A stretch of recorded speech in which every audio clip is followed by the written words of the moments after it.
యేసయ్య శిష్యులను పరిచర్యకు పంపించినప్పుడు శిష్యులందరూ అనేక అద్భుత కార్యములను చేశారు. దురాత్మలను కూడా వెళ్ళగొట్టారు. శిష్యులలో ఇస్కరియోతు యూదా కూడా ఒకడు. ఇస్కరియోతు యూదా కూడా దురాత్మలను వెళ్ళగొట్టాడు. కానీ యేసయ్యను అప్పగించినప్పుడు ఇస్కరియోతు యూదాలోనే దురాత్మ ప్రవేశించింది. ఎందుకు మిగిలిన శిష్యుల్లో ప్రవేశించలేని దురాత్మ యూదా ఇస్కరియోతులోనే ఎందుకు ప్రవేశించింది?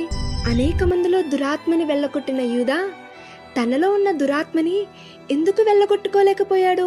ఎందుకంటే యూదా హృదయపూర్వకంగా యేసయ్యను ప్రేమించలేదు కాబట్టి, తన హృదయంలో యేసయ్య లేరు కాబట్టి.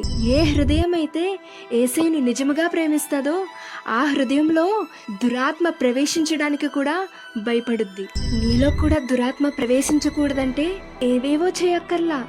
నువ్వు ఆయన్ని ప్రేమిస్తే నీలో ఉన్న ప్రేమ చూసి ఆ దురాత్మే భయపడుద్ది. దురాత్మ భయపడేది నీ హృదయంలో యేసయ్య మీదున్న ఆ ప్రేమకే.